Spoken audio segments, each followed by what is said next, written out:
Hello student, welcome back to my channel. मैं हूं सरवण गोस्वामी। आज की इस वीडियो में मैं आप लोगों को पढ़ाने वाला हूं क्लास 12 फिजिक्स से जो आपका इलेक्ट्रिक करंट है, विद्युत धारा का एक बहुत इंपॉर्टेंट टॉपिक जिसका नाम है किरचॉफ का नियम। तो आज हम लोग देखेंगे किरचॉफ का नियम। तो आइए हम लोग देखते हैं। इनके दो नियम है। नंबर फर्स्ट संधि का नियम और नंबर सेकेंड आप लोगों का जो नियम है किरचॉफ का, उसे किरचॉफ का द्वितीय नियम कहते हैं और इसे किरचॉफ का प्रथम नियम कहते हैं। ठीक है, तो आइए अब हम लोग समझते हैं स्टेप बाय स्टेप एक एक नियम को। ठीक है, वीडियो को लास्ट तक देखना क्योंकि ये नियम आप लोगों को तुरंत ही समझ में आ जाएंगे। तो चलिए शुरू करते हैं। प्रथम नियम देखो, आपका है किसी विद्युत परिपथ, आपका क्या है, एक विद्युत परिपथ है। ठीक है, किसी विद्युत परिपथ में किसी भी संधि पर, देखो एक विद्युत परिपथ है उस पर किसी भी संधि पर मिलने वाली समस्त विद्युत रेखाओं के बीच गणितीय योग शून्य होता है। ठीक है, इसका जो देखो जो आपका इसका टोटल योग होता है, मिलने वाली पूरी विद्युत धारा का योग शून्य होता है। लेकिन और कहना क्या है, देखो यहां आपका है कि किसी विद्युत परिपथ में, किसी विद्युत परिपथ में किसी भी संधि पर, आपका एक संधि है, अभी मैं चित्र में समझाऊंगा, पर मिलने वाली समस्त विद्युत धाराओं के बीच गणितीय योग शून्य होता है। अगर हम सभी को जोड़ें, देखो I1, I2, I3, तो इन सब का जो योग होगा शून्य होगा। ठीक है, अब मैं आप लोगों को बताता हूं, इसका चित्र समझाता हूं। ठीक है, देखो ये आपका जो है ओ आपका संधि है और इस पर धाराएं मिल रही है। देखिए ये देखो यहां आपकी जो है, देखो यहां धाराएं, देखो आपको समझना क्या है, देखो ओ पर जो धाराएं हैं वो कौन कौन सी है, I1, I2, I3, I4, I5, ये जो है संधि पर धाराएं हैं। ठीक है, अब इसमें क्या है, देखो जो I1 है और I2 है, ये देखो संधि की ओर जा रही है, मतलब अंदर की ओर, ये अंदर की ओर जा रही है। ठीक है, ये जो है आपकी धाराएं ये अंदर की ओर जा रही है। तीर देखिए जो एरो है, देखो ये जो है आपकी ओ यानी कि संधि की ओर, यानी कि अंदर की ओर जा रही है। ठीक है, और आपका जो I5 है, I3 है, I2 है, ये सब देखो बाहर की ओर जा रही है, मतलब संधि से बाहर की ओर। और I1 और I4 ये आपकी अंदर की ओर जा रही है। ठीक है, ये मैं आप लोगों को समझा रहा हूं क्योंकि ये आपका थोड़ा क्रिटिकल है, यहां से आप लोगों को समझना पड़ेगा, तभी आप लोगों को समझ में आएगा। बच्चे सोचते हैं मैं सभी का योग कर दूंगा, बराबर शून्य लिख दूंगा, आपका आ जाएगा। नहीं, आपको समझना पड़ेगा, चित्र को समझो। देखो लिखा है यहां आपका है किसी विद्युत परिपथ में किसी भी संधि पर मिलने वाले समस्त विद्युत धाराओं के बीच गणितीय योग शून्य होता है। लेकिन यहां करना क्या है, यहां देखो संधि की ओर दो धाराएं आ रही हैं, I1 और I4। ठीक है, I1 और I4, और आपका जो I5 है, I2 है, I3 है, ये संधि से बाहर की ओर जा रही है। ठीक है, मतलब ये संधि की ओर नहीं प्रवेश कर रही है। अब यहां से समझना क्या है, मैं नीचे लिखा हूं फिर, ठीक है, फिर मैं आप लोगों को इसका सूत्र समझाऊंगा। देखो यहां मैं इतना क्यों समझाया कि धाराएं आ रही हैं जा रही हैं। देखो आपका चित्र है, उसमें क्या है, माना किसी संधि O पर मिलने वाली जो धाराएं हैं I1, I2, I3, I4, I5 हैं, मतलब 5 धाराएं हैं, I1, I2, I3, I4, I5। ठीक है, ये 5 धाराएं हैं, लेकिन इसमें से जो I1 है, आपका जो I1 है, ठीक है, ये जो आपका I1 है और I4 है, दो धाराएं I1 और I4 संधि की ओर प्रवेश कर रही है, मतलब संधि की ओर, अंदर की ओर, जो संधि O है उसमें अंदर की ओर आ रही है। ठीक है, अंदर की ओर। और जो आपका I2 है, I3 है, I5 है, ये जो संधि से बाहर की ओर निकलती हैं, मतलब आपका अगर वो संधि है तो ये बाहर की ओर निकल रही है। ठीक है, ये बाहर की ओर निकल रही है। यही आपको समझना है कि आपका जो O है, संधि है, इस पर आपके 5 धाराएं हैं, I1, I2, I3, I4, I5, लेकिन इसमें I1 और I4 संधि की ओर, मतलब संधि जो है O है उसके अंदर की ओर प्रवेश करती हैं। चित्र में समझ लो,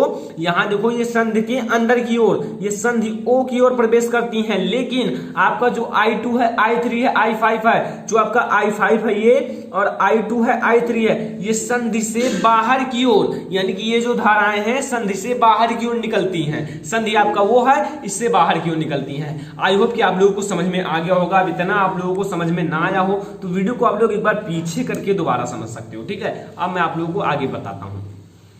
देखो यहां आपका जो टोटल योग है आई आपका टोटल योग वो 0 है, ठीक है, ये तो आपको पता ही होगा।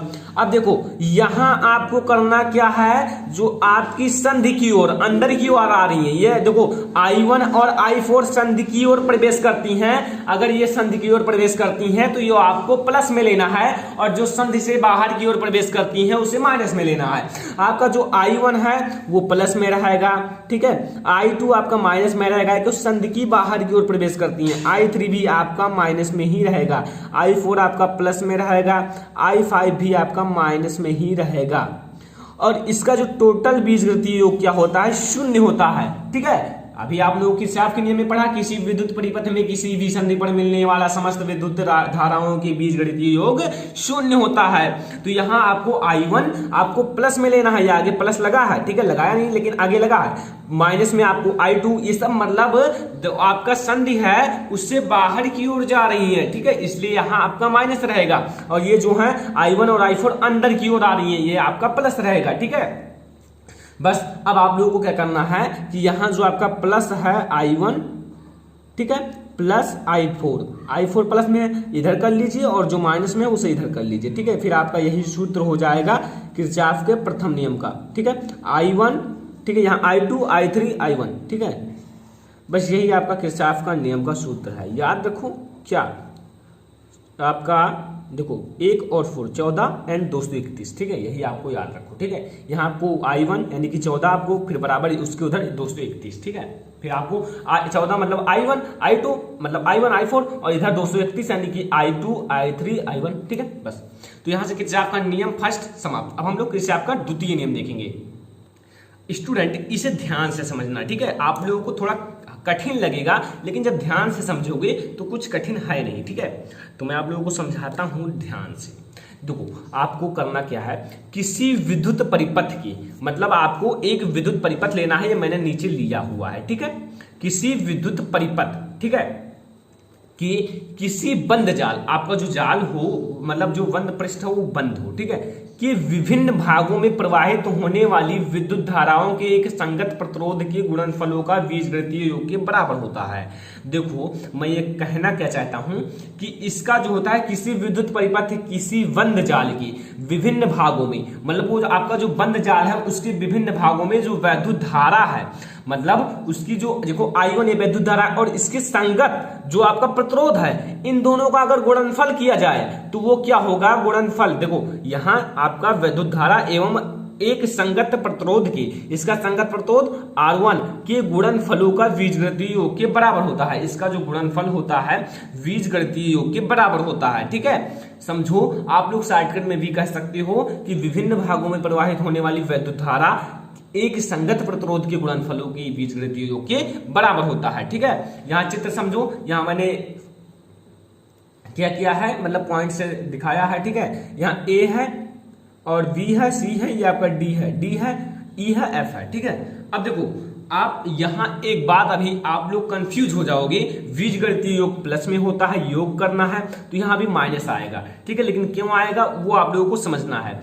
अगर देखो ये मैं लूं, अगर A B C D इसमें अगर मैं लूं तो इसमें जो वैद्युत धारा है, इसमें प्रवाहित वैद्युत धारा है उसकी दिशा जो है विपरीत है, ठीक है। इसमें जो प्रवाहित वैद्युत धारा है उसकी दिशा विपरीत है, लेकिन इसमें जो है प्रवाहित वैद्युत धारा मतलब त्रिभुज C, ठीक है, DEF, इसमें जो देखो ये लाइन से जा रही है, ऐसे आएंगी ऐसे चली जाएंगी, तो इसमें जो प्रवाहित वैद्युत धारा है वो विपरीत नहीं है, इसलिए इसमें प्लस रहेगा, इसमें माइनस है। मैं आप लोगों को समझाता हूं कंफ्यूज नहीं होने को, ठीक है। प्रथम बंद जाल ABCD के लिए, ABCD के लिए, ठीक है, आपको प्रथम बंद जाल जो आपका ये प्रथम बंद जाल है, ठीक है, प्रथम बंद जाल,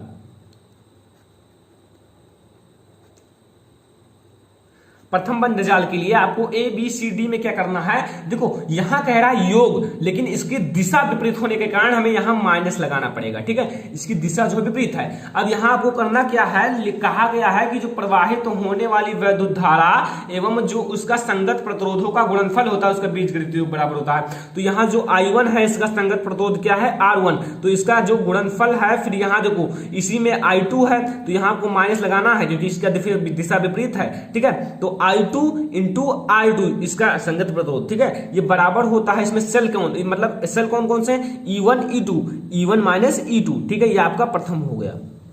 ABCD के लिए। द्वितीय में क्या करना है, इसकी दिशा जो है सेम है इसलिए यहां प्लस रहेगा। देखो यहां I1 I2 है, देखो I2 है, यहां समझो ध्यान से स्टूडेंट, ये देखो I2 है, ठीक है, I2 के इधर क्या है I2, ठीक है, I2 अब इधर आपका जो है I1 प्लस I2 है और इसका R3 है, ठीक है। तो यहां देखो इसका देखो धारा ये है और संगत प्रतिरोधी है, तो I2 एंड R2 प्लस इसका दो देखो यहां धारा I1 प्लस I2 है, इसलिए यहां आपको I1 प्लस I2 इसका संगत प्रतिरोध R3 है, यहां समझ लो R3 है, इसलिए आप लोगों को यहां संगत प्रतिरोध R3 से गुणा करना है। और यहां केवल E2 ही है, देखो इसमें केवल इस लाइन को लिया जाए तो केवल E2 ही है और तो नीचे है नहीं, तो इसलिए आपका सूत्र हो जाएगा। तो यहाँ प्रथम और द्वितीय मतलब प्रथम बन जाए और द्वितीय बन जाए। तो कितना आसान है जो आपका किरचॉफ का दोनों नियम। तो अगर ये वीडियो पसंद आया, वीडियो को लाइक कीजिए स्टूडेंट, ज्यादा से ज्यादा आप अपने सभी दोस्तों के साथ शेयर कर दीजिए स्टूडेंट, ठीक है। अगर चैनल पर नए आए हूं तो सब्सक्राइब जरूर कर लेना स्टूडेंट, क्योंकि मैं आप लोगों के लिए ऐसे वीडियो लगातार लाता रहूंगा। तो स्टूडेंट इस वीडियो को ज्यादा से ज्यादा शेयर करना, और आप लोगों के लिए विद्युत धारा फुल चैप्टर वीडियो में प्रोवाइड हो जाएगा। थोड़ा लंबा चैप्टर है इसलिए मैं आप लोगों को उसे अच्छे से समझाना चाहता हूं। तो स्टूडेंट फिलहाल इस वीडियो में इतना ही, तब तक के लिए धन्यवाद।